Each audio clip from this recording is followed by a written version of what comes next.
సహోదర సహోదరులందరికీ ప్రభువైన యేసుక్రీస్తు నామములో శుభాభివందనాలు తెలియజేసుకుంటున్నాను. ఇది దినం ప్రియులారా 4486 రోజు వచ్చినటువంటి ప్రియులందరికీ ప్రభు నామంలో వందనాలు. స్తుతులు చెల్లించుకుందాం. బెంగళూరు నుంచి కొర్నేలు అన్న మన మధ్యలో ఉన్నారు. ప్రారంభ స్తుతులు చెల్లిస్తారు. అన్న కొర్నేలు అన్న వందనాలు. అన్నా వందనాలన్న. స్తోత్రార్హుడమైన ప్రియ పరలోకపు తండ్రి, పరిశుద్ధుడా, ఘనుడా, ఉన్నతుడా, మీ ఘనమైన శ్రేష్టమైన నామాన్ని బట్టి మీకు స్తోత్రాలు చెల్లిస్తున్నాం. ఉదయకాలం నా తండ్రి దేవా, నీ సన్నిధిలో ఇలాగు చేరిన తండ్రి, సజీవ లెక్కలో ఉంచిన తండ్రి, నిన్ను స్తుతించే భాగ్యాన్ని మీరు మాకు అనుగ్రహించినందుకై స్తోత్రాలు చెల్లిస్తున్నాం. మీరే నా తండ్రి సమస్తమునకు ఆధారభూతుడుగా ఉన్నందుకై స్తోత్రాలు. ఆది సంభూతుడుగా ఉన్న నీ కృపను బట్టి దేవా నీకు స్తోత్రాలు చెల్లిస్తున్నాం. దేవా నా తండ్రి దేవా, నీవే పూజలకు యోగ్యుడు పూజార్హుడమైనందుకై దేవా మీకు స్తోత్రాలు చెల్లిస్తున్నాం. నా తండ్రి మమ్మల్ని ప్రేమించిన నా తండ్రి నా ప్రభువా, మా నాథుడవైనందుకై మీకు స్తోత్రాలు. నా తండ్రి నా తండ్రి రక్షణార్థమై నా తండ్రి దేవా మీ అద్వితీయ కుమారుని భూలోకమునకు పంపించిన విధానాన్ని మేము జ్ఞాపకం చేసుకొని స్తోత్రాలు చెల్లిస్తున్నాం. అయ్యా నా తండ్రి, ఆయన ద్వారా మేము జీవించినట్టు ఆయన నా తండ్రి దేవా శిలో శిక్షకు నా తండ్రి మీరు అప్పగించిన విధానాన్ని జ్ఞాపకం చేసుకొని స్తోత్రాలు చెల్లిస్తున్నాం. దేవా నా తండ్రి మా ప్రభుని యేసుక్రీస్తు వారు మా నిమిత్తమైన తండ్రి ఆ ఉన్నతమైన స్థానాన్ని వదులుకున్న విధానాన్ని మేము జ్ఞాపకం చేసుకుని ఉదయకాలం స్తోత్రాలు చెల్లిస్తున్నాం. ఈనాడు నా తండ్రి నీ బల సముఖములో చేరుటకు నా తండ్రి, మీ పాదాల యొద్ద వచ్చుటకు నా తండ్రి నా ప్రభువా, మా ప్రభువే కారణభూతుడై ఉన్నందుకై దేవా మీకు స్తోత్రాలు చెల్లిస్తున్నాం. ఉన్న సమయం అంతటిని దేవా మీ కృపాస్థల కప్పు చెప్పుకుంటూ శ్రేష్ఠుడు ఉన్నతుడు ఘనుడైన యేసుక్రీస్తు వారి అమూల్యమైన నామములో స్తుతులు స్తోత్రములు సమర్పిస్తూ ఆరాధిస్తూ ఉన్నాం దేవా. ఆమేన్. ప్రారంభ స్తుతులు చెల్లించిన పెద్దలు కొర్నేలు అన్న గారికి కాన్ఫరెన్స్ తరఫున ప్రభు నామములో వందనాలు. రత్నపాల గారు పాట పాడాల్సి ఉండగా కోటపూరి రత్నపాల అన్న దేవునికి స్తోత్రములు. మన ప్రభువును రక్షకుడునైన యేసుక్రీస్తు ప్రభుల వారి పరిశుద్ధ నామంలో మార్నింగ్ కాన్ఫరెన్స్ పరిచర్యలోనికి చేరువచ్చిన ప్రతి ఒక్కరికి హృదయపూర్వక వందనాలు తెలియజేస్తా ఉన్నాను. అందరం కలిసి ఈ ప్రభు దినంలో ప్రభువును స్తుతించడానికి ప్రభు అనుకూలపరిచిన సమయాన్ని బట్టి దేవుని ఎంతగానో స్తుతిస్తా ఉన్నాం. అందరం కలిసి నా కుమారుగా వధింపబడిన దేవుని గొర్రెపిల్ల అనే కీర్తన పాడుకుందాం. అన్న వాయిస్ ఓకే కదా?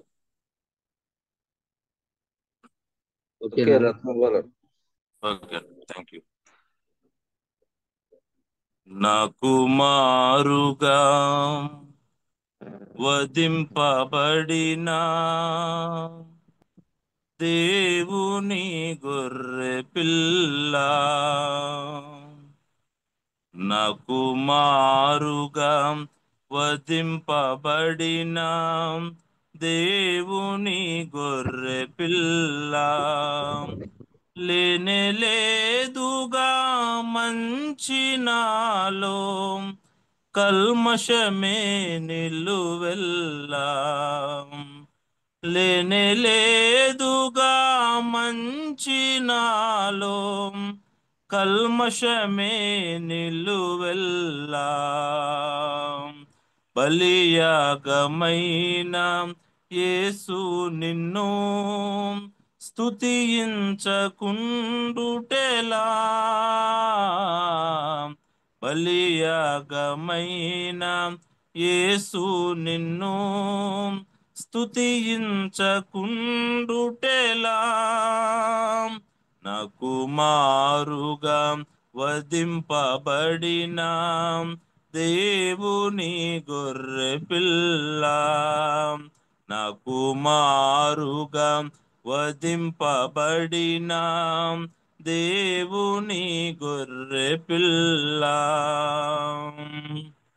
పాప పరిహారం కోసము నీవు కార్చిన రక్తము,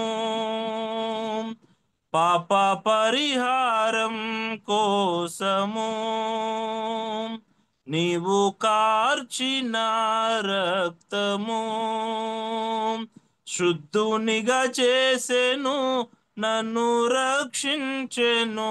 శుద్ధునిగా చేసెను, నన్ను రక్షించెను.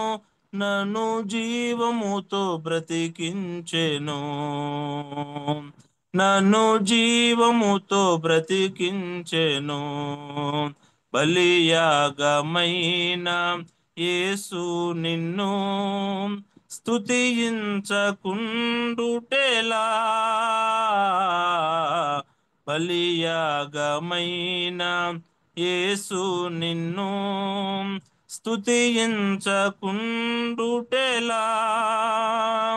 నాకు మారుగా వధింపబడిన దేవుని గొర్రె పిల్ల,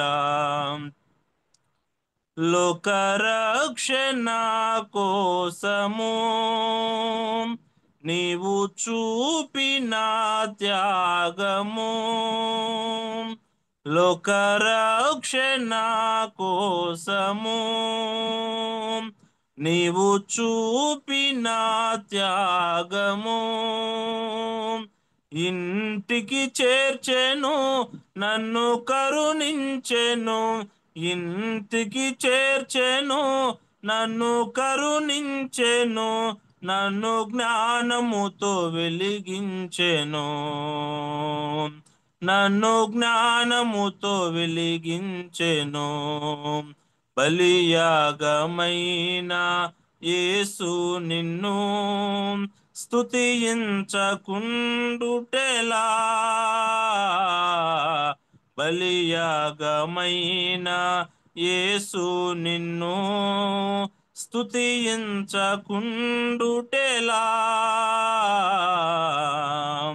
నాకు మారుగా వధింపబడిన దేవుని గొర్రె పిల్ల, నాకు మారుగా వధింపబడిన దేవుని గొర్రె పిల్ల, లేనేలేదుగా మంచి నాలో కల్మషమే నిలువెల్లా, లేనేలేదుగా మంచి నాలో కల్మషమే నిలువెల్లా,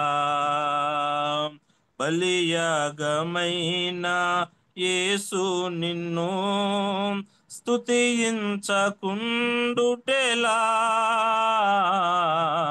బలియాగమైన యేసు నిన్ను స్తుతించకుండుటెలా,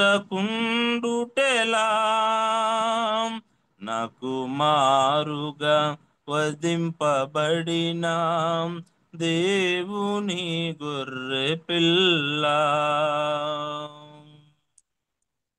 నా వందనాలు. ఓకేనా? చక్కని కీర్తన పాడి ప్రభునామాన్ని గణపరిచిన ప్రియులు దోసకాయలపాడు నుంచి రత్నపాలన్న గారికి మనందరి తరఫున ప్రభునామంలో వందనాలు తెలియజేసుకుంటున్నాను. మరి ప్రేరేపించబడిన వారు 10-15 నిమిషాలు ఆరవ తలుపులు అందించాలని మనం వచ్చేస్తాం. ప్రభువునందు ప్రియమైన సోదరి సోదరులారా, అన్న మాట్లాడేదా? ఓకే అన్న. దేవుడు మనల్ని ప్రేమించి మరి యొక్క ఆదివారపు దినములో ఆయన మనకు అనుగ్రహించిన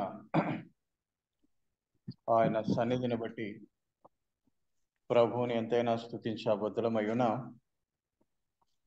4వ నెలలో 13వ దినమున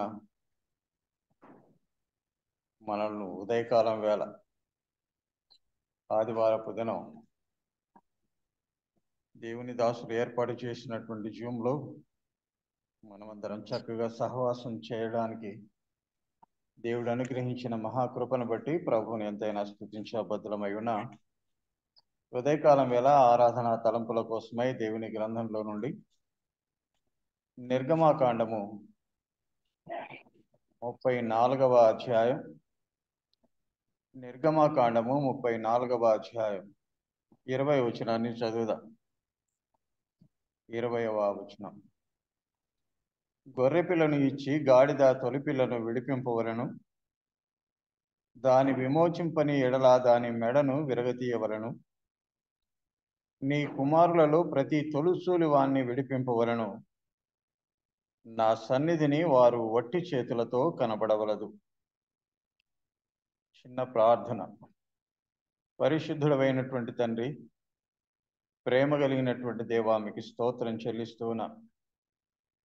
మరి ఒక ఆదివారపు దినాన్ని మా జీవితాలలో అనుగ్రహించి వేకువనే లేచి మీ దాసులు ఏర్పాటు చేసినటువంటి ఆధ్యాత్మికమైన జూమ్ ప్రోగ్రాంలో సహవాసంగా చేరడానికి మీరు ఇచ్చిన భాగ్యమును బట్టి వందనాలు.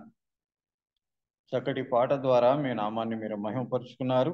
పాడినటువంటి మీ దాసుని బట్టి వందనాలు. ఆరాధన తలంపుల కోసమై మీ గ్రంథంలో నుంచి ఒక వచనాన్ని చదువుకున్నాం. అందులో నుండి మేము ఆరాధన తలంపులను ధ్యానం చేయడానికి కావలసినటువంటి ఆత్మ నడిపింపును మాకు అనుగ్రహించి మీరే మహిమ పొందమని మా ప్రభువును రక్షకునైన క్రీస్తు యేసు అతి పరిశుద్ధ నామమున స్తోత్రం చెల్లించి ఆరాధిస్తున్నాము తండ్రి. ప్రియమైన సోదరి సోదరులారా, మనం చదువుకున్నటువంటి భాగంలో దేవుడు ఇశ్రాయేలీయులకు ఒక నియమాన్ని ఇస్తూ ఉన్నాడు.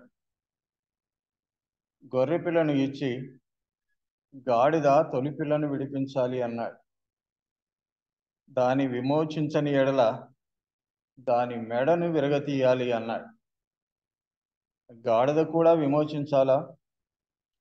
గాడిద కూడా విమోచించబడి పవిత్రంగా మార్చబడాలా? దేవుని గ్రంథంలో ఏమి వ్రాయించినా కూడా దేవుడు అది మన కోసమే వ్రాయించాడు. ఆయన గాడిదలను గురించి, ఎద్దులను గురించి ఆలోచన చేసేవాడు కాదు, కానీ మన విషయమే ఆలోచన చేస్తూ ఉన్నాడు.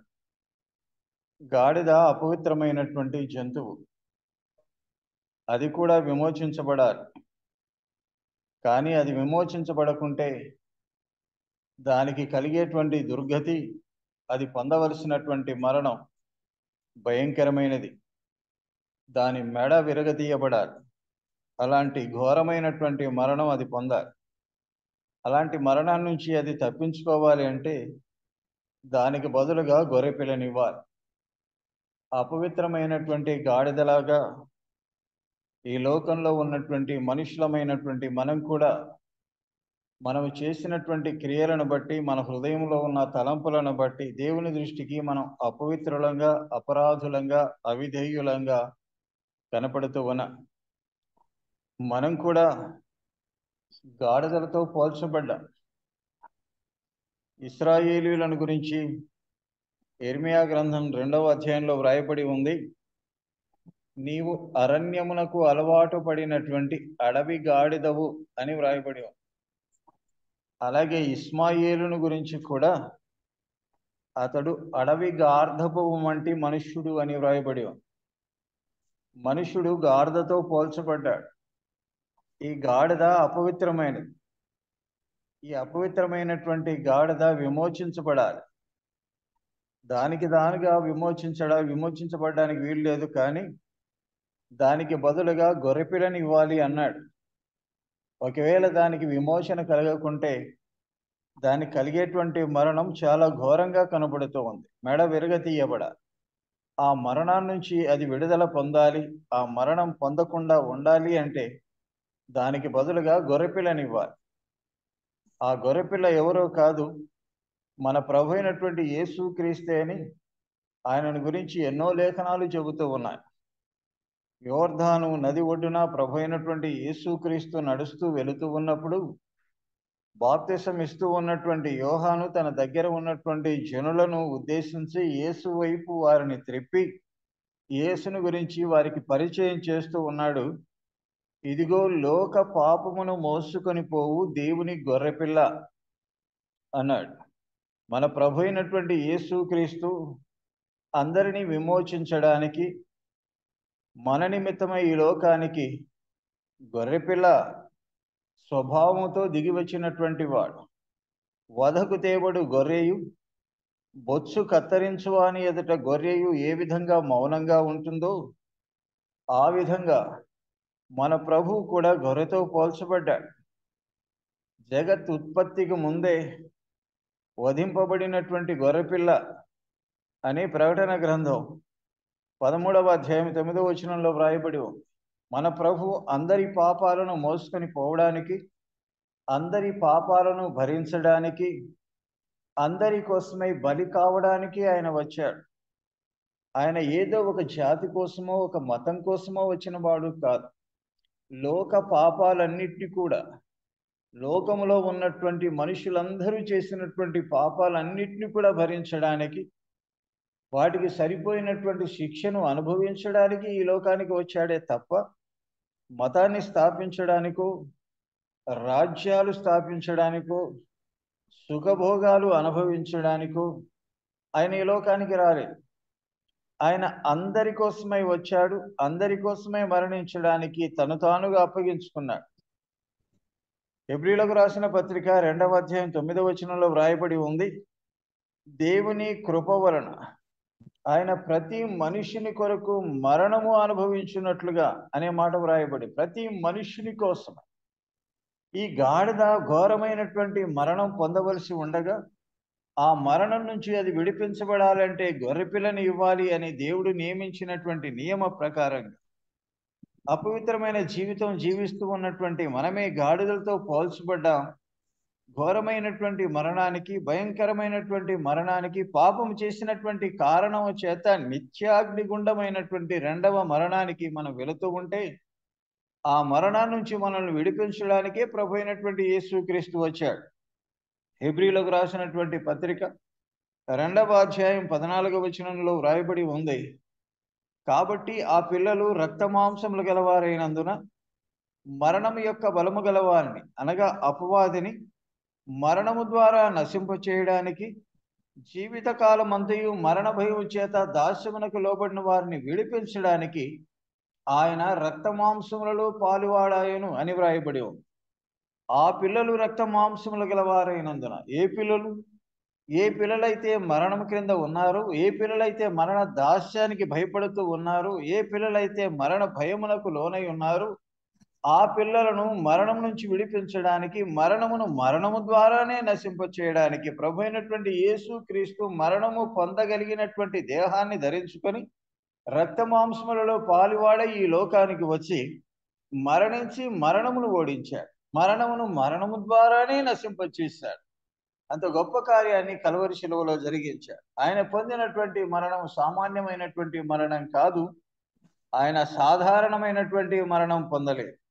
ఆయుస్సు తీరి మరణించలేదు. యాక్సిడెంటల్గా ఆయన చనిపోలేదు.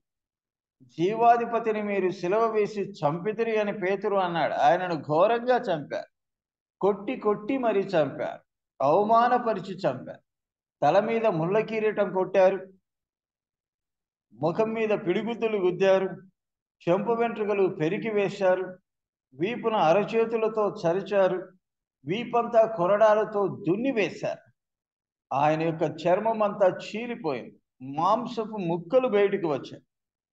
ఆయన దేహం అంతా కూడా నాగేటి చాళ్ళ వలె భూమి ఎలా దున్నబడుతూ ఉందో అలా ఆయన దేహం దున్నబడి భయంకరమైనటువంటి ఆ భారాన్ని, ఆ శిలువ భారాన్ని గాయపరచబడినటువంటి ఆయన దేహం మీద మోపారు.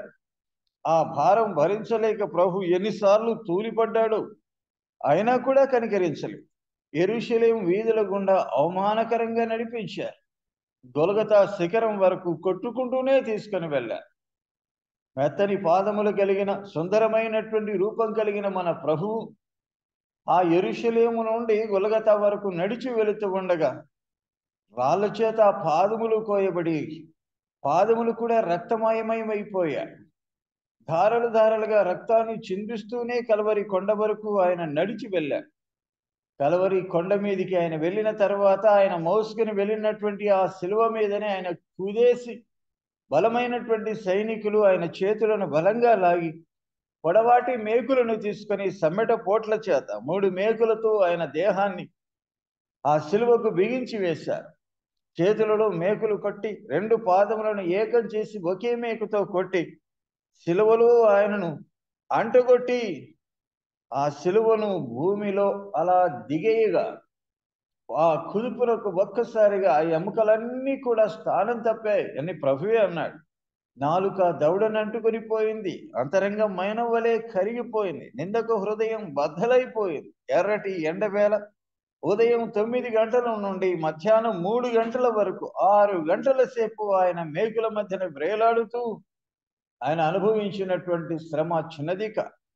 ఆయన పడినటువంటి బాధ ఎవరు వర్ణించలేరు. ఏ కవికి కూడా పదాలు చాలు ఆయన అనుభవించినటువంటి ఆ శిక్షను వర్ణించడానికి. ఎంత గొప్ప వాక్చాతుర్యం కలిగినటువంటి కవిత్వం రాసేవాడికి కూడా పదాలు చాలు, అంత ఘోరమైనటువంటి శిక్షను ఆయన అనుభవించాడు. అలాంటి శిక్షను ఆయన అనుభవించి మనకు శిక్ష లేకుండా చేశాడు. మన పాపమునకు రావలసినటువంటి శిక్ష యావత్తు ఆయన శరీరమందు భరించును అని రోమిలకు రాసినటువంటి పత్రిక 8వ అధ్యాయంలో మన పాపానికి రావలసిన శిక్ష యావత్తు ఒట్టు కూడా తప్పిపోకుండా, కొంచెం కూడా బ్యాలెన్స్ గా లేకుండా, అంత మన పాపాలకి ఎంత శిక్ష రావాలో ఆ శిక్ష అంతటిని కూడా ఆయన గొర్రెపిల్లగా వచ్చి మన కోసమై ఆ మరణాన్ని అనుభవించాడు. ఆయన మరణించుట ద్వారా ఆయన శరీరంలో ఉన్నటువంటి రక్తాన్ని అంతటినీ కూడా మన కోసమై చిందించుట ద్వారా ఆ రక్తంలో మనకు విడుదల కలిగింది, విమోచన కలిగింది అన్నాడు. ఎఫెసీయులకు రాసినటువంటి పత్రిక 1వ అధ్యాయం 7వ వచనం మనకు తెలిసినటువంటి వచనాలే. అన్ని తీస్తూ వెళ్ళడానికి సమయం చాలదు కాబట్టి అలా చెప్పుకుంటూ వెళ్ళదా. ఆ ప్రియుని యందు ఆయన రక్తం వలన మనకు విమోచనము అనగా మన అపరాధములకు క్షమాపణ కలుగుతూ ఉంది. అపవిత్రమైనటువంటి గాడిద జీవితం లాంటి జీవితం జీవిస్తూ ఉన్నటువంటి మనలను ప్రేమించి గొర్రెపిల్లలాగా ఈ లోకానికి వచ్చి మన శిక్షను ఆయన అనుభవించి మనకు మరణం లేకుండా చేశాడు. మనకు గొప్ప విడుదల విమోచనను అనుగ్రహించాడు. గొర్రెపిల్లను ఇచ్చి గాడిద తొలిపిల్లను విడిపించాలి, అలా విడిపించకుంటే దాని మెడను విరగతీయాలి అన్నాడు. అది మరణం పాలు కాకుండా ఉండాలంటే దానికి బదులుగా గొర్రెపిల్ల ఇవ్వబడాలి. ఆ గొర్రెపిల్ల మన ప్రభు అయినటువంటి యేసుక్రీస్తే. మనల్ని మరణాన్ని నుంచి తప్పించిన వాడు, తాను మరణాన్ని అనుభవించి మరణాన్ని జయించిన వాడు, మనకు మరణమే లేకుండా చేసిన వాడు, నిత్య జీవానికి మనల్ని పాత్రులుగా చేశాడు. అలాగే నీ కుమారుల్లో ప్రతి తొలుసూలి వారిని విడిపించాలి అన్నాడు. ఈ కుమారులు కూడా విడిపించబడాలి, లేకుంటే విమోచించబడాలి. ఏ ఒక్కరు కూడా విడిపించబడకుండా ఉండడం ఆయనకి ఇష్టం లేదు. అందరూ అంతటా మారు మనసు పొందాలి. ఏ మనుషుడు నశించడం ఆయనకి ఇష్టం లేదు. అందరూ కూడా మారు మనసు పొందాలని ఆయన ఇచ్చేయిస్తూ ఉన్నాడు అని దేవుని గ్రంథంలో. ప్రతి తొలుచూలు వారిని కూడా నీవు విడిపించాలి, విమోచించాలి. ఏ విధంగా విడిపించాలి? విడిపించుట, విమోచించుట ఈ ఒకటే భావాన్ని ఇస్తూ ఉన్నాయి. ప్రకటన గ్రంథం 1వ అధ్యాయం 6వ వచనంలో వ్రాయబడి ఉంది, ఆయన తన రక్తం ఇచ్చి మనల్ని విడిపించాడు. మనల్ని ప్రేమిస్తూ తన రక్తం ఇచ్చి, అమూల్యమైన రక్తం. మన రక్తం లాంటి రక్తం కాదు ఆయనది, అందరి లాంటి రక్తం కాదు ఆయనది. ఆయన రక్తం ప్రత్యేకమైనది, ఆయన రక్తం పవిత్రమైనది. పేతురు తన పత్రికలో వ్రాస్తూ 1:19 అన్నాడు, 1వ అధ్యాయం 19వ వచనంలో, అమూల్యమైన రక్తం, పరిశుద్ధమైన రక్తం, నిర్దోషమైనటువంటి రక్తం, గొర్రెపిల్ల వంటి అని అక్కడ గొర్రెపిల్లతో కూడా పోలుస్తూ క్రీస్తు రక్తం అన్నాడు. క్రీస్తు రక్తం ప్రతి పాపము నుండి మనలను పవిత్రులుగా చేయి, ప్రతి పాపాన్ని కూడా తుడిచివేయగలిగిన రక్తం, ప్రతి పాపిని కూడా క్షమించగలిగిన రక్తం, ప్రతి పాపాన్ని కూడా శుద్ధి చేయగలిగినటువంటి రక్తం. ఆ రక్తాన్ని ఆఖరి బొట్టు వరకు చెందించి మనకు విడుదల ఇచ్చాడు. నీ కుమారుల్లో ప్రతి తొలుసూలు వారిని విడిపించాలి అన్నాడు. విడిపించబడిన వారు ఎలా ఉండాలట? వారు వట్టి చేతులతో నా సన్నిధిని కనబడవలదు అన్నాడు. మరి ఎలా కనబడాలి? కీర్తన గ్రంథము 116వ కీర్తన 116వ కీర్తన 12-13 చరణాలు చదువుదాం. చూడండి. 116వ కీర్తన 12వ చరణం 13వ చరణం చదువుదాం. యెహోవా నాకు చేసిన ఉపకారములన్నిటికీ నేను ఆయనకి ఏమి చెల్లించుదును? రక్షణ పాత్రను చేతపుచ్చుకొని యెహోవా నామమున ప్రార్థన చేసేదను. యెహోవాకు నా మ్రొక్కుబళ్ళు చెల్లించేదను. ఆయన ప్రజలందరి ఎదుటనే చెల్లించేదను. యెహోవా నాకు చేసిన ఉపకారములకు నేను ఆయనకు ఏమి చెల్లించుదును? వారు నా సన్నిధిని వట్టి చేతులతో నిలబడవలదు. మరి ఎలా నిలబడాలి? రక్షణ పాత్రను చేతపరుచుకొని. రక్షణ అన్నటువంటి ఆ పాత్ర, రక్షించబడినటువంటి ఆ అనుభవంతో రక్షకుడైనటువంటి ప్రభు అయినటువంటి యేసు క్రీస్తును మన హృదయంలో సంపూర్ణంగా ధ్యానం చేస్తూ ఆయన చేసినటువంటి మేలులను బట్టి, ఆయన ఇచ్చినటువంటి గొప్ప రక్షణను బట్టి అందరి ఎదుట, ప్రజలందరి ఎదుట నా మ్రొక్కుబళ్ళు చెల్లిస్తాను అంటే ఆయనకి కృతజ్ఞతాస్తుతులు చెల్లిస్తాను. నా సన్నిధిని వారు వట్టి చేతులతో నిలబడవలదు. ఏ చేతులతో ఉండాలి? రక్షణ పాత్రను చేత పట్టుకొని ఆయన నామమున స్తోత్రం చెల్లించేటువంటి వాళ్ళంగా ఉండాలి. ఖాళీగా ఉండకూడదు. విమోచించబడినటువంటి వారు నా సన్నిధిలో వట్టి చేతులతో నిలబడకూడదు. రక్షణ పాత్రను చేతపరుచుకోవాలి.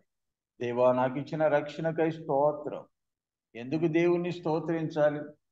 ఏదో అలవాటుగా కాదు, ఆచారంగా కాదు. ప్రకటన గ్రంథం 7వ అధ్యాయం, ప్రకటన గ్రంథం 7వ అధ్యాయం వచనాన్ని చదువుదాం. 7వ అధ్యాయం 10వ వచనం చదువుతూ ఉన్నా. 10వ వచనం. సింహాసనాసీనుడైన మా దేవునికిని గొర్రె పిల్లకును మా రక్షణకై స్తోత్రమని మహాశబ్దముతో ఎలుగెత్తి చెప్పిరి. ఆనాటి పరిశుద్ధులు వారు చేస్తూ ఉన్నటువంటి కార్యం ఏంటి? సింహాసనాసీనుడైనటువంటి మా దేవునికిని గొర్రె పిల్లకును అన్నారు. ఆ గొర్రె పిల్ల మన ప్రభు అయినటువంటి యేసు క్రీస్తే. ఎందుకు స్తోత్రం? మా రక్షణకై స్తోత్రం. దేవుడు మాకిచ్చిన రక్షణకై ఆయనను స్తుతిస్తూ ఉన్నాం, ఆయనను ఘనపరుస్తూ ఉన్నామని ఆయన సన్నిధిలో నిలబడి ఆయనకు స్తోత్రం చెల్లిస్తూ ఉన్నారు. విమోచించబడినటువంటి వారు, విడుదల పొందినటువంటి వారు నా సన్నిధిలో వట్టి చేతులతో నిలబడవలదు. ఈ ఉదయకాలం వేళ మనం కూడా ఆయన ఇచ్చినటువంటి విమోచనని ఎరిగి ఉన్నాం కాబట్టి రక్షణ అన్నటువంటి పాత్రను చేత పట్టుకొని ఆ రక్షణకి ఆయనకు స్తోత్రం చెల్లిస్తూ ప్రభువుని ఘనపరచుట ఎంతైనా ఆశీర్వాదం. అలా ప్రభువును ఆరాధించడానికి పరిశుద్ధాత్మ దేవుడు మనకు సహాయం చేయనుగాక. దేవుడు తన వాక్యాన్ని ఆశీర్వదించునుగాక. ఆమేన్. ఆమేన్.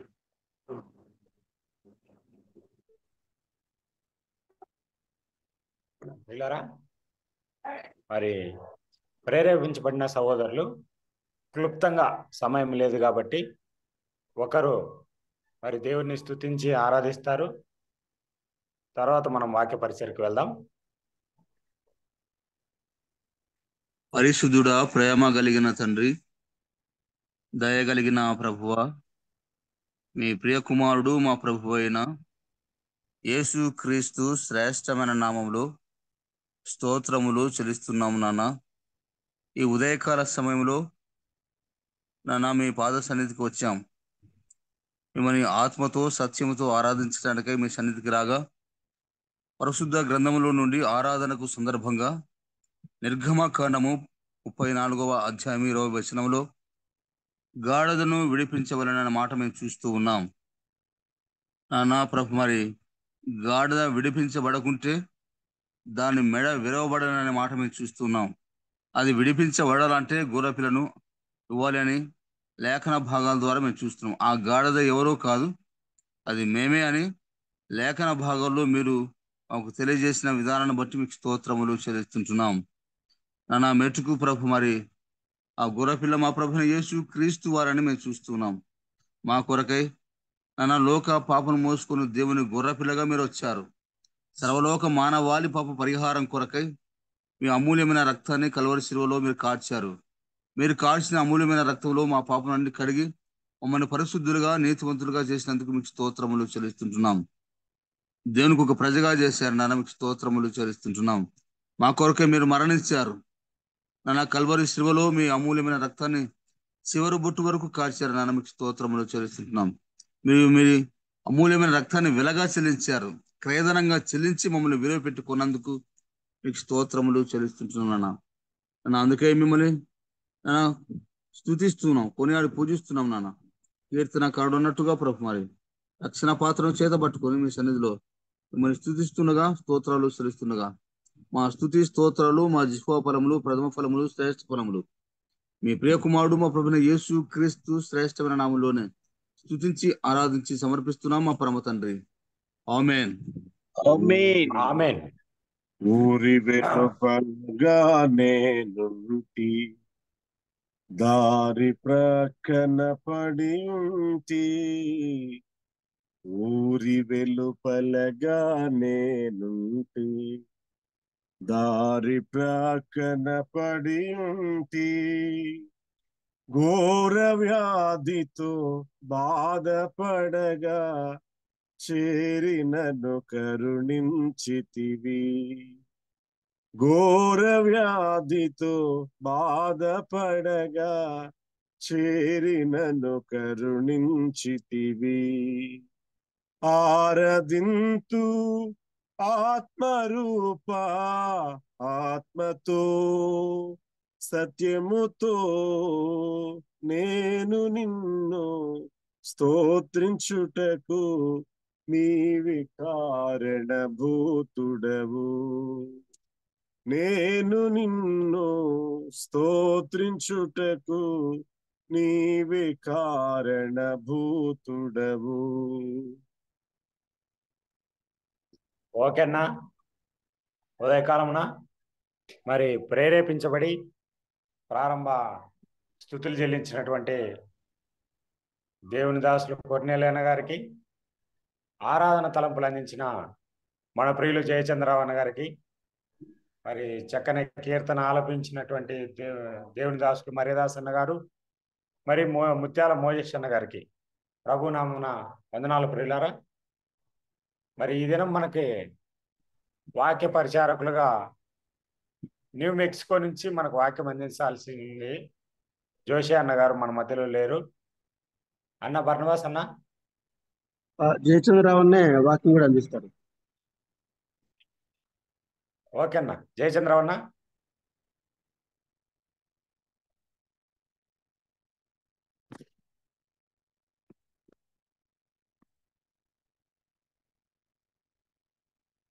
జయచంద్రరావు అన్న. ఓకే అన్న. వీడియో ఆన్ చేయలేము, ఎందుకంటే నేను దాన్ని ఏర్పాటు చేయలేదు. పర్వాలేదు అన్న, ఈరోజు ఆదివారం కాబట్టి అన్న మీరు 5:40 అయింది, ఒక అర్ధగంట వాక్యం అందించండి. ఓకే ఓకే అన్న, వందనాలు. ప్రారంభించండి. వందనాలు. ప్రభునందు ప్రియమైన సోదరి సోదరులారా, ఏర్పాటు చేయబడినటువంటి దేవుని దాసులు అందుబాటులో లేని కారణం చేత అకస్మాత్తుగా నేను కూడా వాక్య పరిచర్య కోసమై దేవుని దాసుల చేత ఇలా పాయింట్అవుట్ చేయబడ్డాను. కాబట్టి కొద్దిసేపు, అర్ధగంట సేపు అన్నారు, ఎందుకంటే సమయం అయిపోయింది కాబట్టి కొద్దిసేపు మనం దేవుని వాక్యాన్ని ధ్యానం చేద్దాం. గడిచినసారి మనం ఆమోసు గ్రంథంలో నుంచి కొన్ని మాటలు చూచాం. మరొకసారి ఆమోసు గ్రంథంలో చదువుదాం. ఆమోసు గ్రంథము 1వ అధ్యాయం 1వ వచనాన్ని చదువుకుందాం. ఆమోసు గ్రంథము 1వ అధ్యాయం 1వ వచనం. యూదారాజైన ఉజ్జియా దినములలోను ఇశ్రాయేలు రాజుకు యెహోయాసు కుమారుడైన యెరోబాము దినములలోను భూకంపము కలుగుటకు 2 సంవత్సరముల ముందు ఇశ్రాయేలును గూర్చి తెకోవలోని పశువుల కాపరులో ఆమోసునకు కనబడిన దర్శన వివరము. చిన్న ప్రార్థన చేద్దాం. పరిశుద్ధుడైనటువంటి తండ్రి, ప్రేమ కలిగిన దేవా, మీకు వందనాలు. ఈ ఉదయకాలం మరొకసారి మీ నామమును ఘనపరుస్తూ ఉన్నాం. మీ సన్నిధిలో మోకరించి మిమ్మల్ని స్తుతిస్తూ ఉన్నాం. ఇంతవరకు ఆరాధనకు సహాయకరమైనటువంటి తలంపులతో మీరు మమ్మల్ని నింపినందుకే వందనాలు. ఆరాధనకై మేము మీ వాక్యంలో ఉన్నటువంటి సంగతులు ధ్యానం చేయడానికి మీరు ఇచ్చిన ఆత్మ ప్రేరణను బట్టి వందనాలు. మరికొన్ని నిమిషాలు మీ సన్నిధిలో కూర్చున్నటువంటి మేము మీ వాక్యాన్ని ధ్యానం చేయాలని ఆమోసు గ్రంథంలో నుండి ఒక వచనాన్ని చదువుకున్నాం. అందులో నుండి మేము ధ్యానం చేయవలసిన సంగతులు ధ్యానం చేయడానికి కావలసినటువంటి ఆత్మ నడిపింపును మాకు దయచేయమని మా ప్రభువును రక్షకునైన క్రీస్తు యేసు అతి పరిశుద్ధ నామమున స్తోత్రం చెల్లించి ప్రార్థన చేసి వేడుకుంటున్నాము తండ్రి. ఆమేన్. ప్రభునందు ప్రియులారా, మనం చదువుకున్నటువంటి భాగంలో గత వారం కూడా ఒకసారి ధ్యానం చేశాం. ఆమోసు గ్రంథం 1వ అధ్యాయం 1వ వచనం. ఆమోసులో ఉన్నటువంటి కొన్ని లక్షణాలు మనం ఆలోచన చేశాం. ఆమోసు అంటే అర్థం భారము భరించువాడు అని మనం జ్ఞాపకం చేసుకున్నాం. ఆయన పిల్లలమైనటువంటి మనం మౌనంగా ఉండకూడదు, ఖాళీగా ఉండకూడదు. ఖాళీగా ఉంటే దాన్ని ఇంకొకరు వాడుకుంటారు.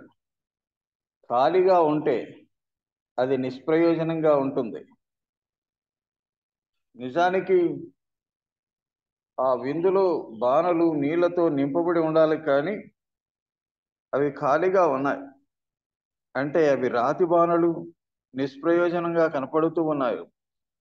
ఏవైతే ఖాళీగా ఉన్నాయో వాటిని నింపేటి వాడు మన ప్రభు అయినటువంటి యేసుక్రీస్తు.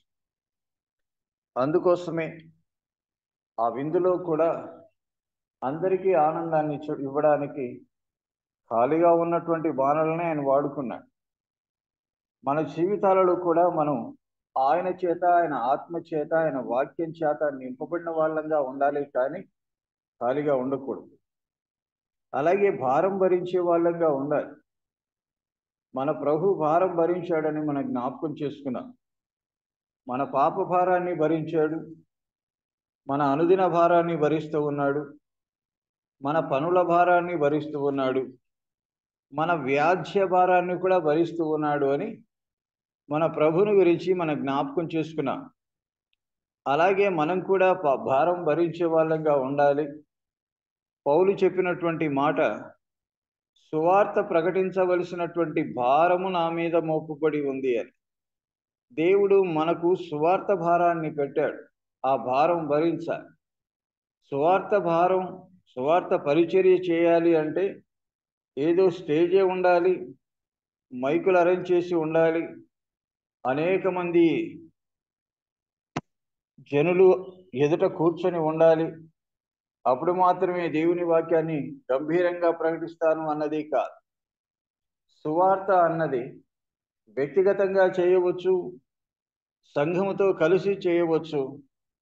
మనకు వీలైనంత వరకు కూడా ఆయన పరిచర్య చేయడానికి ఆ సువార్త అన్నటువంటి ఆ పరిచర్యను మనం ఎంచుకోవచ్చు. సువార్త ప్రకటించవలసినటువంటి భారం ప్రతి ఒక్కడి మీద కూడా దేవుడు మోపాడు. నా వలనైనంత మటుకు రోమాలో ఉన్నటువంటి మీకు సువార్తను ప్రకటించడానికి నేను సిద్ధముగా ఉన్నాను అని పౌలు అన్నాడు. మన వలన అయినంత మటుకు, మనతో కానిది, మనకు భారమైనది, ఇంకా మనము చేయలేనిది చేయమని చెప్పడం లేదు, కానీ ఎంతవరకు అవుతుందో ఇరుగు పొరుగు వారికి చెప్పండి, వీధిలో ఉన్న వారికి చెప్పండి, పని చేసేటువంటి పని దగ్గర ఉన్న పని వారికి చెప్పండి, ప్రయాణం చేస్తూ ఉన్నప్పుడు పక్కనున్న ప్రయాణికులకు చెప్పండి. చిన్న చిన్నగా మాటలు కలుపుకొని ఆ మాటల్లోని సువార్త చెప్పండి. అపోస్తలుల కార్యముల గ్రంథం 11వ అధ్యాయంలో మనం ధ్యానం చేశాం. వారు గ్రీసు దేశపు వారితో మాట్లాడుచు ప్రభు అయినటువంటి యేసు క్రీస్తుని గురించిన సువార్తను ప్రకటించారు. మాటలు కలుపుకొని సువార్తను ప్రకటించారు. సువార్త భారం ఉంది, సంఘ భారం భరించాలి, సేవాభారం ఉండాలి, ఆత్మల భారం ఉండాలి. గలతీయులకు రాసినటువంటి పత్రిక 3వ అధ్యాయం 2వ వచనంలో మనం చదువుకున్న ఒకరి భారములను ఒకడు భరించడం, ఇది క్రీస్తు నియమం నెరవేర్చడం అని అక్కడ వ్రాయబడి ఉంది. ఒకరి భారాలను కూడా ఒకరు భరించాలి. ఆమోసు అంటే భారం భరించేవాడు అని మనం భారం భరిస్తూ ఉండాలి ఆలోచన చేశాం. ఆమోసు తెకోవా అన్నటువంటి ఊరికి సంబంధించిన వాడు అని జ్ఞాపకం చేసుకున్నా. ఆ తెకోవా అన్నది ఒక చిన్న ఊరు, కానీ రాను రాను అది అభివృద్ధి చెంది ప్రాకారము కలిగినటువంటి పట్టణముగా అది తయారు చేయబడింది. రెహబాము కాలములో దాని చుట్టూ ప్రాకారాన్ని కట్టాడు అనే మాటలు ఉన్నాయి. అంటే ఉన్నటువంటి ఆ చిన్న ఊరైనా కూడా అది ప్రాకారములు కలిగినటువంటి పట్టణంలాగా ఉండాలి, అభివృద్ధి చెందుతూ ఉండాలి. మనలో అలేని జీవితాలు దేవుడు ఇష్టపడేవాడు కాదు. దినదిన అభివృద్ధి ఉండాలి, నూతన అభివృద్ధి ఉండాలి, ఆత్మల అభివృద్ధి ఉండాలి. మనం అంతకంతకు అభివృద్ధి చెందాలి. విశ్వాసములు, భక్తులు, ప్రేమలు, సహవాసంలో అభివృద్ధి లేకుంటే అనగారిపోతాం. దేవుడు మనల్ని కోరుకున్నది అంతకంతకు ఎదగాలని, ఫలించాలని, వృద్ధి చెందాలి అని దేవుని వాక్యంలో వ్రాయబడి ఉంది. ఆ తెకోవా అన్నట్టు తెకోవీయులు, తెకోవాకు సంబంధించినటువంటి వారు నెహెమ్యా గ్రంథంలో మనం చూచాం. వారు దేవుని మందిర ప్రాకారాన్ని కట్టే విషయాల్లో వారు బాగు చేశారు. మందిర ప్రాకారాన్ని కడుతూ ఉన్నారు, ఇతరులతో కలిసి కడుతూ ఉన్నారు, అంటే ఐక్యత కలిగి పనిచేస్తూ ఉన్నారు. తెకోవా అన్నది ఒక ఊరు, కానీ దినవృత్తాంతములు 2వ గ్రంథం లేకుంటే 1వ గ్రంథం 4వ అధ్యాయంలో అక్కడ తెకోవా 4వ అధ్యాయం 5వ వచనం, తెకోవా తండ్రి అయిన అశ్షూరునకు. తెకోవా అన్నది ఒక వంశం కూడా, ఒక ఊరు మాత్రమే కాదు.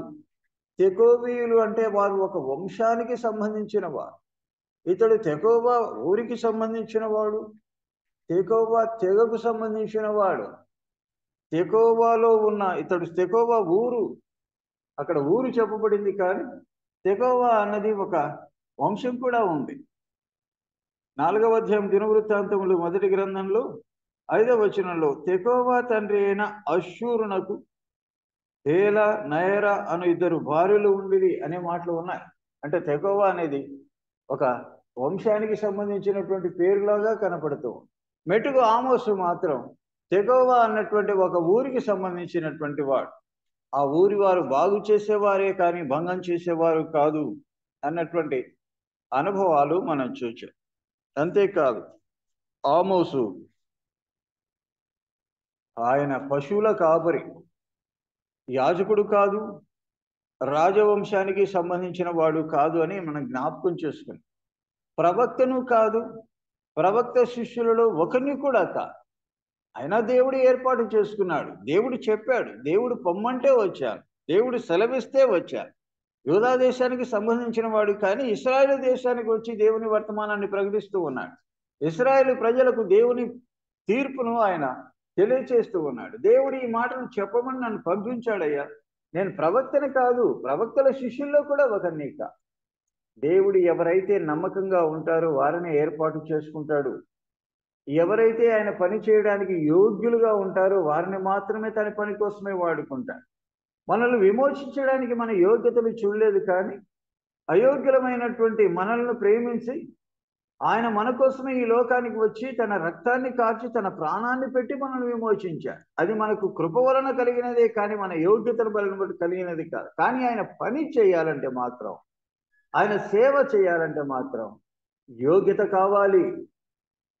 తెస్సలోనికీయులకు రాసినటువంటి 1వ పత్రిక 2వ అధ్యాయం 4వ వచనంలో అపోస్తలుడైనటువంటి పౌలు మాట్లాడుతూ ఉన్నాడు. సువార్తను మాకు అప్పగించుటకు యోగ్యులమని దేవుని చేత ఎంచబడినటువంటి వారమై అన్నాడు. దేవుని పనిని వారికి ఎలా అప్పగించాడు? పాపముల నుంచి మనల్ని విడిపించడానికి దేవుడు మన యోగ్యతను చూడలేదు. నిజంగా మనం అయోగ్యులం, అపవిత్రులం, అపాత్రులం, అవిధేయులం కూడా. అలాంటి మనల్ని తన కృపచేత ప్రేమించి రక్షించాడు. రక్షణ మాత్రం ఉచితమే, మన యోగ్యతను బట్టి కలిగినది కాదు. కానీ ఆయన సేవ చేయాలంటే మాత్రం, ఆయన పరిచర్య చేయాలంటే తగినటువంటి యోగ్యత ఉండాలి. ఆమోసును కూడా దేవుడు అతనిలో ఉన్నటువంటి మంచి లక్షణాలను బట్టి, అతనిలో ఉన్న విధేయతను బట్టి, పశువులు కాసుకునేవాడైనా, ఎన్నిక లేనివాడైనా, పేదవాడైనా, మేడి పనులు ఏరుకొని తన జీవనాన్ని కొనసాగించేవాడైనా, చిన్న సంపాదనతోనే కుటుంబాన్ని పోషించుకునేవాడైనా, దేవుని దృష్టిలో నమ్మకమైన వాడుగా, యథార్థవంతుడిగా, పని చేయడానికి చాలినటువంటి ఆసక్తి కలిగిన వాడుగా ఉన్నాడు. దేవునికి కావలసింది అలాంటి వారే. నమ్మకమైన వారు కావాలి, యథార్థమైనటువంటి వారు కావాలి. అలాంటి వారి చేత తన పనిని కొనసాగిస్తాడు, తన పనిని నెరవేరుస్తాడు, తన పరిచర్యను ముందుకు నడిపిస్తాడు. మనం అయోగ్యంగా ఉంటే, అపవిత్రంగా ఉంటే దేవుడు వాడుకోడు.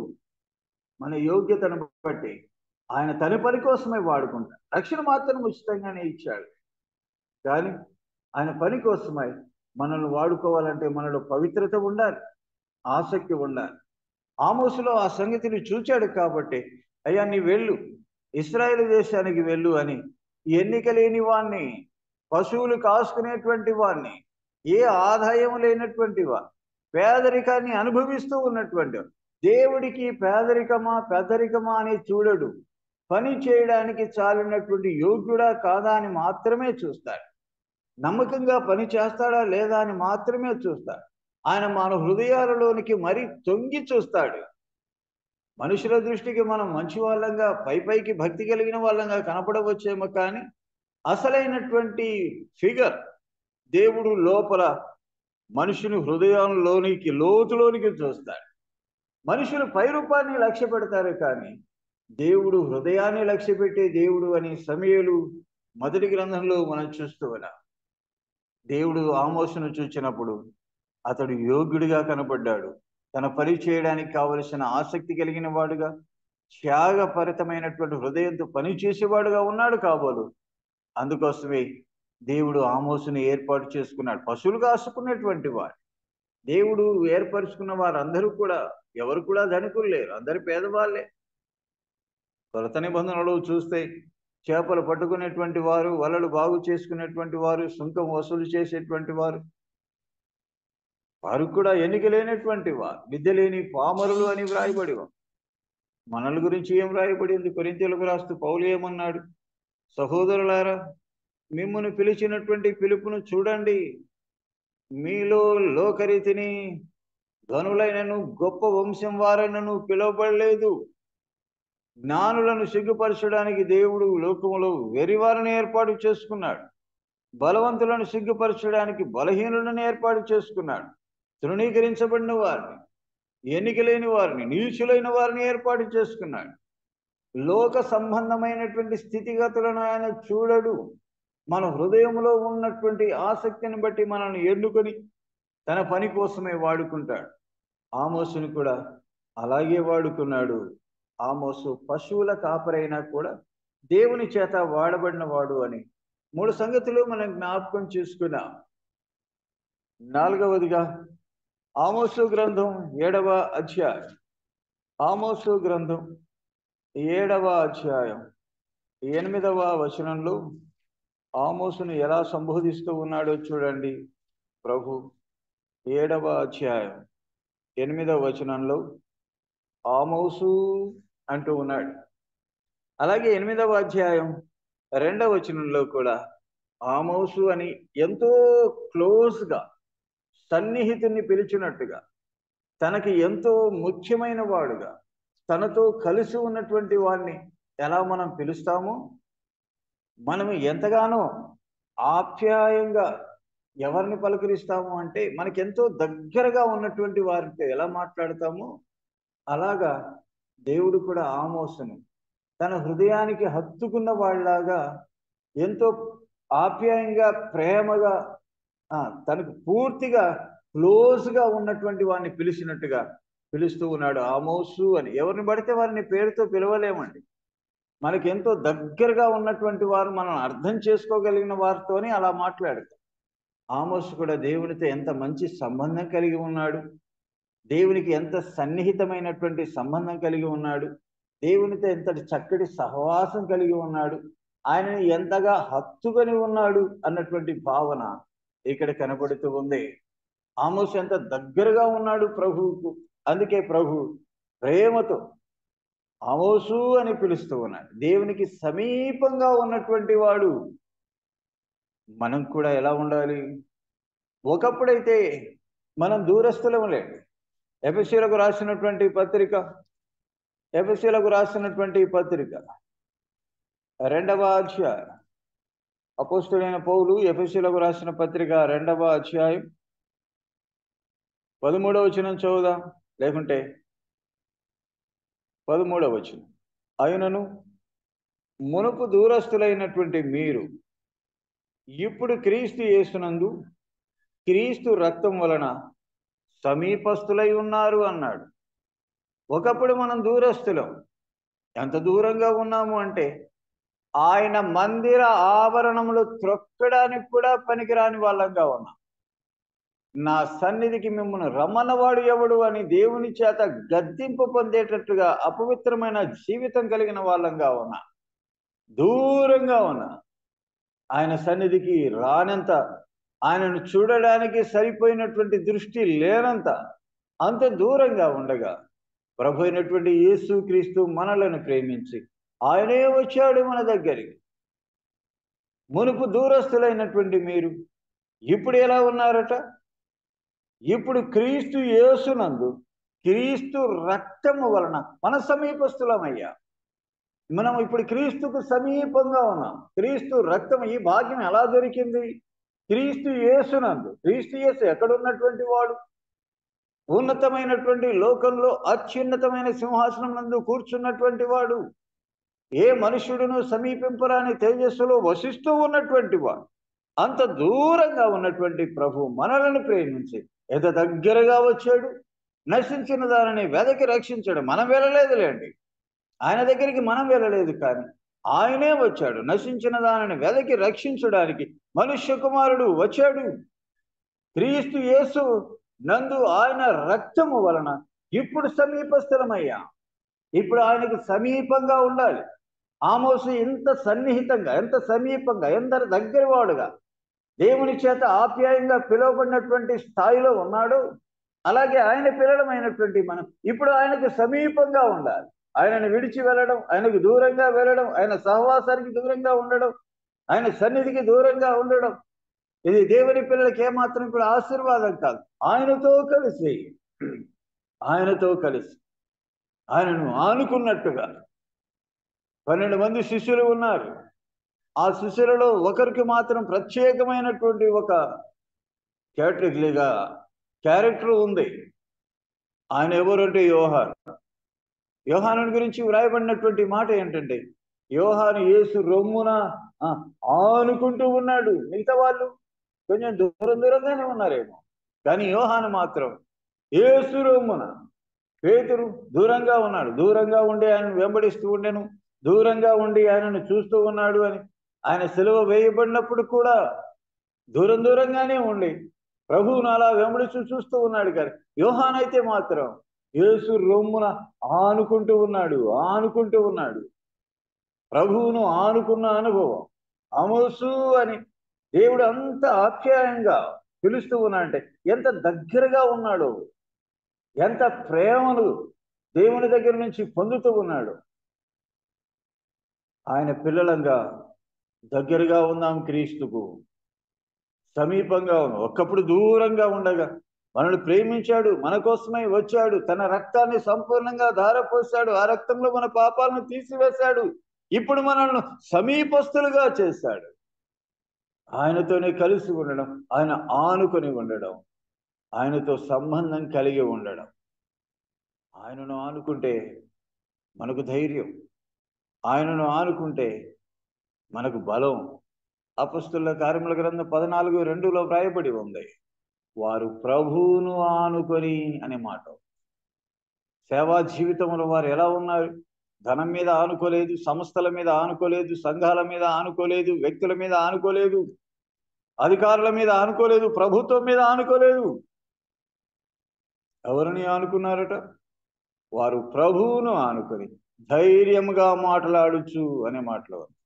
ప్రభు మీద ఆధారపడిన వాడు ధైర్యంగా మాట్లాడతాడండి. డబ్బు మీద ఆధారపడిన వాడు ఏం మాట్లాడతాడు? అతడు ఏదైనా గట్టిగా మాట్లాడితే ఆ డబ్బు ఇస్తాడో లేదో అన్నటువంటి భయం చేత మాట్లాడవలసినవి కూడా మాట్లాడలేడు.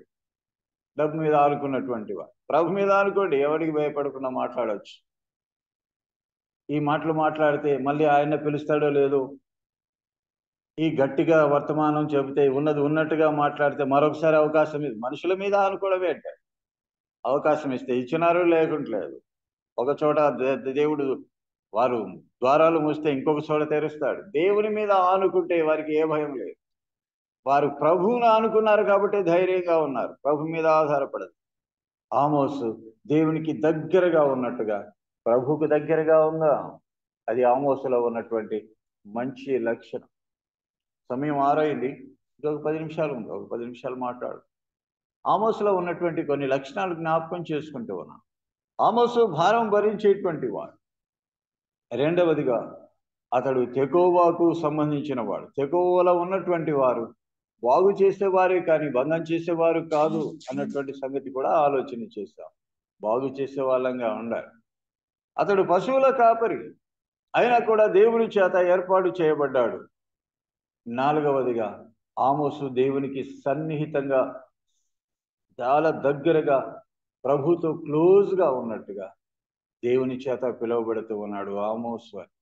నాలుగవ మాట, ఆమోసు దేవునికి సమీపంగా ఉన్నవాడు. ఆయన పిల్లలంగా మనం కూడా సమీపంగా ఉన్నాం. ఆమోసులో ఉన్నటువంటి 5వ లక్షణం, ఆమోసు గ్రంథం 7వ అధ్యాయం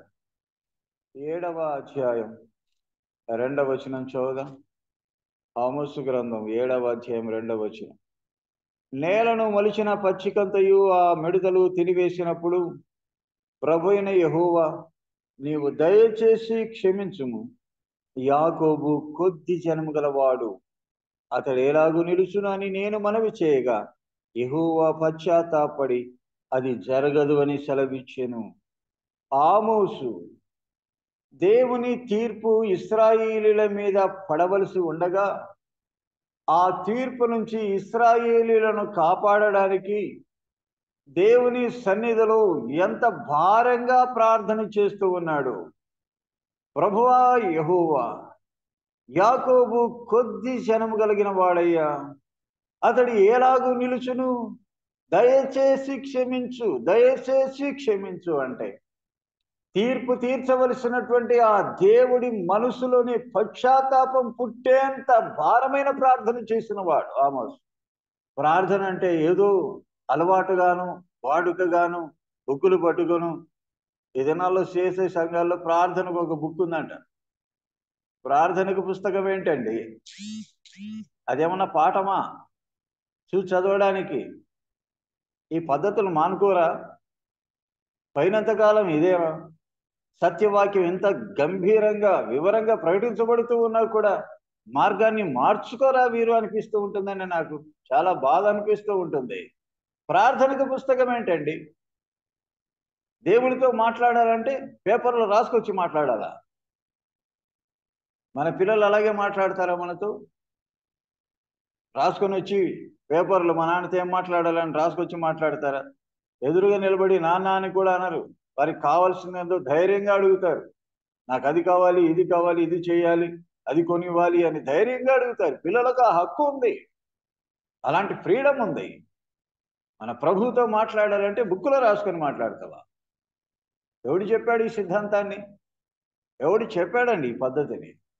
ప్రభువుతో మాట్లాడ, మన హృదయంలో ఉన్న భారాన్ని మన తండ్రితో చెప్పుకోవడం, మన అవసరాలను మన తండ్రి దగ్గర విన్నవించుకోవడం. నాకు ఇది కావాలి నాన్న అని అడగడమే ప్రార్థన అంటే.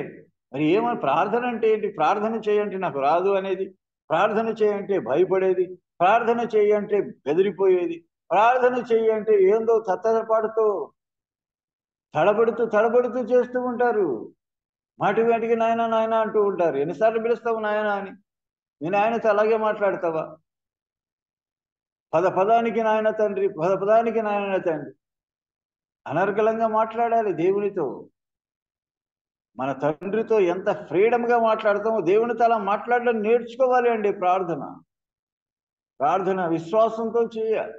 ఆమోసు ప్రార్థన చేస్తూ ఉన్నాడు, ప్రభువా యెహోవా, యాకోబు కొద్ది జనం కలిగిన వాడయ్యా, ఇంత భయంకరమైన తీర్పు తీరిస్తే ఎలాగో అతడు నిలుస్తాడు, దయచేసి క్షమించు క్షమించు క్షమించు.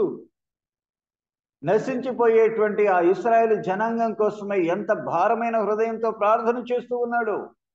ఆమోసు ప్రార్థన చేసేటువంటి వాడు. 4వ వచనంలో కూడా చూడండి, 4వ వచనం నుంచి కూడా అగ్ని చేత దండింపవలనని అగ్ని రప్పించి, 7వ అధ్యాయం 4వ వచనం చదువుతూ ఉన్నాను. అగ్ని చేత దండింపవలనని అగ్ని రప్పించి ప్రభువైన యెహోవా దాన్ని దర్శన రీతిగా నాకు కనపరచును. అది వచ్చి అగాధమైన మహాజలమును మృంగివేసి స్వాస్థ్యమును మృంగ మొదలు పెట్టినప్పుడు ప్రభువైన యెహోవా, యాకోబు కొద్ది జనం గలవాడు, అతడు ఎలాగూ నిలుచును, మానివేయమని నేను మనవి చేయగా ప్రభువైన యెహోవా పశ్చాత్తాపడి అది జరగదని సెలవిచ్చాను. యెహోవా తీర్పు జరిగించవలసినటువంటి ఆ దేవుడే ఆమోసు యొక్క ప్రార్థనను విని, ఆమోసు హృదయంలో ఉన్న భారాన్ని విని, ఆమోసు హృదయంలో ఉన్న వేదనను చూచి, ఆమోసు విన్నవిస్తూ ఉన్న విన్నపాన్ని విని, ఇశ్రాయేలీల పక్షంగా ఇశ్రాయేలీలు నాశనం పొందకుండా అతడు పెడుతూ ఉన్నటువంటి మొరను విని, ఇశ్రాయేలీల మీదకి రాబోయేటువంటి మహా ఉగ్రత నుంచి వారిని, ఆమోసు ప్రార్థనను విని దేవుడు పశ్చాత్తాపడి అది జరగదు అంటూ ఉన్నాడు. ఎంత భారమైన ప్రార్థన చేస్తూ ఉన్నాడు. నేటి ప్రార్థన కరువైపోయింది. ప్రార్థన చేసేవారు తక్కువైపోయారు. ధర్నాలు చేసే వాళ్ళు ఎక్కువైపోయారు. ఆయా విధాలుగా ప్రభుత్వానికి మెమరాండాలు ఇచ్చేటువంటి వాళ్ళు ఎక్కువైపోయారు. అదే మెమరాండం ప్రభువుకి ఇస్తే ఎంత గొప్ప కార్యం జరుగుతుంది. యాకోబు తల కొట్టించాడు ఆనాటి రాజు. పేతురుని కూడా చంపాలని చెరసాల్లో పెట్టాడు. సంఘం ఏం చేస్తూ ఉంది? హేరోదు దగ్గరికి గుంపుగా వెళ్ళి, పేతురుని చంపొద్దయ్యా, మా మెమరాండం తీసుకోవయ్యా అని గుంపులుగా వెళ్ళారా? ఏం చేశారండి? సంఘం అయితే అత్యాసక్తిగా ప్రార్థన చేస్తూ ఉంది. సంఘం చేసినటువంటి ప్రార్థనను బట్టి పరలోకపు దూత దిగి వచ్చి చెరసాలకు వెళ్ళాడు పేతురుని విడిపించడానికి. పరలోకంలో ఉన్నటువంటి దూత పేతురు దగ్గరికి వెళ్ళడానికి కారణం ఏంటంటే సంఘం చేస్తూ ఉన్నటువంటి ప్రార్థన చేయాలి. ఆ తీర్పు నుండి చెప్పించుకోవాలి అంటే, ఆ శిక్ష పడకుండా ఉండాలి అంటే ఆమోసు ఎంతగా మొరపెడుతూ ఉన్నాడు. యాకోబు కొద్ది జనం గలవాడయ్యా, దయచేసి దయచేసి దయచేసి క్షమించు. ఆమోసు యొక్క హృదయ భారాన్ని చూచాడు. అతడి ప్రార్థనలో ఉన్నటువంటి వినపాన్ని చూచాడు. అతని హృదయంలో ఉన్న దుఃఖాన్ని చూచాడు. వారి కోసమై ఇతడు ఎంత వేదన కలిగి ప్రార్థన చేస్తూ ఉన్నాడో చూచాడు దేవుడు. మన కన్నీటిని చూచి దాటిపోయేవాడు కాదండి. మన హృదయంలో ఉన్న వేదనను చూచి కూడా చూడనట్టు ఉండేటువంటి దేవుడు కాదండి. మన కుటుంబాల కోసమై, సంఘాల కోసమై, నశించే ఆత్మల కోసమై, దేశం మీద పడవలసిన తీర్పును తప్పించడం కోసమై మన హృదయాలలో కూడా భారంగా ప్రార్థన చేద్దాం. ఆమోసు ప్రార్థనా పరుడు. ఉందా ఈ ఆత్మీయ జీవితం, ఈ ప్రార్థనా జీవితం? ఎంతవరకు ప్రార్థన చేస్తూ ఉన్నా? ఎన్ని మాటలు విన్నాం ఆమోసుని గురించి? దగ్గరగా 4-5 మాటలు. ఒకటి, ఆయన భారం భరించేవాడు. రెండవది, తెకోవా ఊరికి సంబంధించి అక్కడ ఉన్నటువంటి ప్రజలతో కలిసి బాగు చేసేటువంటి వాడు. మూడవదిగా, అతడు ఎన్నిక లేని వాడు, లేదంటే పశువుల కాపరిగా ఉన్నా కూడా దేవుని చేత ఎన్నుకోబడినవాడు. 4వదిగా, దేవునికి సమీపంగా ఉన్నటువంటి వాడు. 5వదిగా, అతడు ప్రార్థనాపరుడు. 6వదిగా చూడండి, 6వ మాట అక్కడే 7వ అధ్యాయంలోనే 4వ వచనంలో, అగ్ని చేత దండించబలనని అగ్నిని రప్పించి ప్రభువైన యెహోవా దాన్ని దర్శన రీతిగా నాకు కనపరిచాడు. హెబ్రీ గ్రంథకర్త 11వ అధ్యాయం 34వ వచనంలో, హెబ్రీలకు రాసిన పత్రికలో విశ్వాస వీరుల పట్టిక ఒకటి ఇచ్చాడు. అందులో దగ్గరగా 28 మంది పేర్లు వ్రాయబడ్డాయి. అక్కడ పేరు వ్రాయబడకపోయినా కూడా ఆ విశ్వాస వీరుల గుంపులో ఆమోసు కూడా కనబడుతూ ఉన్నాడు. అక్షరార్థంగా కనబడకపోయినా కూడా అక్కడ ఉన్నటువంటి సమూహంలో ఆమోసు కూడా చేరిన వాడుగా కనపడుతూ ఉన్నాడు. ఎందుకంటే 34వ వచనంలో వ్రాయబడి ఉంది, వారు అగ్ని బలములను చల్లార్చిరి అని వ్రాయబడి. అగ్ని బలాన్ని చల్లార్చారు. 28 మంది పేర్లు ప్రత్యేకంగా వ్రాయబడ్డాయి. కానీ మరికొందరు ఉన్నారు అగ్ని బలమును చల్లార్చినటువంటి వారు. ఆ గుంపులో ఆమోసు కూడా ఉన్నాడు. అగ్ని చేత దండించాలని, ఇశ్రాయేలుల మీదకి దేవుడు అగ్నిని పంపించాలని ఉంటే ఆ అగ్ని బలాన్ని చల్లార్చాడు ప్రార్థన చేసి. ఆ అగ్ని వారి మీద పడకుండా చేశాడు. అగ్ని బలాన్ని చల్లార్చిన విశ్వాస వీరుల్లో ఉన్నాడు. విశ్వాసంతో ప్రార్థన చేసే వాళ్ళంగా ఉండాలి. కానీ ఏదో నాకు వచ్చు కాబట్టి నేను ప్రార్థన చేస్తాను, ఆయన చేయమన్నాడు కాబట్టి నేను ప్రార్థన చేస్తాను, వారు బాగా వినాలి కాబట్టి నాకు కూడా ఏదో ప్రార్థన చేసేటువంటి వరం ఉంది అని వారు మెచ్చుకోవాలి కాబట్టి ప్రార్థన చేస్తాను అని కాదు.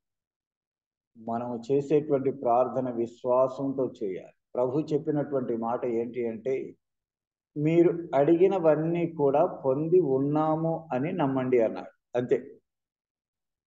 అదే దాన్ని విశ్వాసం అంటారు. విశ్వాస సహితమైనటువంటి ప్రార్థన అన్నాడు యాకోబు తన పత్రికలో వ్రాస్తూ. అతడు కూడా మన వంటి స్వభావం కలిగినటువంటి మనుష్యుడే. అతడు విశ్వాసంతో ప్రార్థన చేస్తే 3.5 సంవత్సరాలు వర్షం కానీ మంచు కానీ కురవలేదు అన్నాడు ఏలియాను గురించి వ్రాస్తూ. అతడు కూడా మన వంటి మనుష్య స్వభావం కలిగినటువంటి మనుష్యుడే. దేవుడేం కాదు, పైనుండి దిగి వచ్చిన వాడు. కానీ అతడు విశ్వాసంతో ప్రార్థన చేశాడని విశ్వాస వీరుల లెక్కలో చేర్చబడ్డాడు ఆమోసు. అగ్ని బలాన్ని చల్లార్చిన వారిలో కూడా ఆమోసు కూడా ఒకడుగా ఉన్నాడు. ఎంత మంచి ప్రార్థనా జీవితం, లేకుంటే విశ్వాస జీవితం. ఇలాంటి అనుభవాలు మనకున్నాయా? సమయం అయిపోయింది. 6:15 6 మాటలు మనం విన్నాం. అతడు విశ్వాసపు గుంపులో కూడా ఉన్నాడు. 7వ మాటగా ఒక మాట హెడ్లైన్గా అలా జ్ఞాపకం చేసి వదిలిపెడతారు. ఆమోసు ధైర్యం కలిగినటువంటి వాడు. 7వ అధ్యాయంలోని 10వ వచనం నుండి ఆఖరి వరకు చదవండి. రాజుతో కూడా ధైర్యంగా మాట్లాడాడు. అక్కడ ఉన్నటువంటి యాజకుడితో కూడా ధైర్యంగా మాట్లాడాడు. ఏ మాత్రం కూడా మోమాటం చూపించలేదు. ఆమోసు, నీవు ఇక్కడ ప్రకటించవద్దయ్యా, నీ దేశానికి నీవు వెళ్ళని ఈ అహజ్యా అనేటువంటి ఒక యాజకుడు మాట్లాడుతూ ఉన్నాడు. నిజానికి ఇతడు లేవి గోత్రం నుంచి వచ్చినటువంటి యాజకుడు కాదు. ఆనాడు యెరోబాము అనేటువంటి వాడు సాధారణమైనటువంటి మనుషుల్లో కొందరిని యాజకులుగా నియమించాడు. చూడండి, వారు దూడకు పూజ చేసేటువంటి యాజకులు, దేవునికి పూజ చేసేటువంటి లేవి గోత్రికులు కాదు. కొందరిని అతడు 2 దూడలను పెట్టాడు. ఆ దూడలకు పూజ చేయాలని సాధారణమైనటువంటి మనుషులు, లేవి గోత్రానికి సంబంధించినటువంటి వారిని, సాధారణమైనటువంటి వారిని యాజకులుగా పెట్టాడు. ఆ యాజకులకు సంబంధించిన వాడు ఈ అహజ్యా అనేటువంటి వాడు. ఇతడు దూడను పూజ చేసేవాడే కానీ యెహోవాకు యాజకుడు కాదు. అతడు ఇతన్ని ఎదుర్కొని, ఆమోసుని ఎదుర్కొని, నీవు నీ దేశానికి వెళ్ళిపో, ఇక్కడ ప్రకటించవద్దు, అక్కడే నీవు భత్యం సంపాదించుకో అని చెబుతూ ఉంటే మోమాటం లేకుండా ధైర్యంగా ఆ అహజ్యాతో మాట్లాడుతూ పలికిన మాట చూడండి. 16వ వచనం 7వ అధ్యాయం. యెహోవా మాట ఆలకించుము, ఇశ్రాయేలుని గురించి ప్రవచించకూడదని ఇస్సాకు సంతతిని వారిని గురించి మాట జారవేడుకుని నీవు ఆజ్ఞయించుచున్నావే. యెహోవా సెలవిచ్చినదేమనగా, నీ భార్య పట్టణమందు వేశ్యగును, నీ కుమారులు కుమార్తెలు ఖడ్గము చేత కూలుదురు, నీ భూమి నీళ్లు చేత విభాగింపబడును, నీవు అపవిత్రమైన దేశమందు చస్తావు. అవశ్యముగా ఇశ్రాయేలు తమ దేశం విడిచిపెట్టి చెరగొనపోబడతారు. మోమాటం లేదు, భయం లేదు, ధైర్యంగా ప్రకటించిన వాడు. నీవు ఇశ్రాయేలు గురించి మాట జారవేడు గురించి చెప్తూ ఉన్నావు కదా, అయితే చెప్పేది విను అన్నాడు. నీ భార్య పట్టణం ముందు వేశ్య అవుతుంది, నీ కుమారులు కుమార్తెలు ఖడ్గం చేత చస్తారు, నీ భూమి విభాగింపబడుతూ ఉంది, అపవిత్రమైన దేశం నువ్వు కూడా చేస్తావు అన్నాడు. ఇంత ధైర్యంగా ప్రకటించాడు. దేవుని వాక్యాన్ని ప్రకటించడానికి ధైర్యం కావాలి. వారేమంటారు, వీరే ఉన్నది ఉన్నట్టుగా ప్రకటించండి. ఉన్నది ఉన్నట్టుగా ప్రకటిస్తే ఏదో ఉండు రచ్చవాట రాదంటారు చూడండి. రచ్చవాట రాకపోయినా పర్వాలేదు, వేరే ఊర్లో ప్రకటిస్తాం. కానీ ఉన్నది ఉన్నట్టుగా ప్రకటించడం అది దేవుడు మనకి ఇచ్చినటువంటి భాగ్యం, హక్కు కూడా. అందుకే ఆమోస్ ఏ మాత్రం మోమాటం లేకుండా ధైర్యంగా, ఆమోసులో ధైర్యం ఉంది.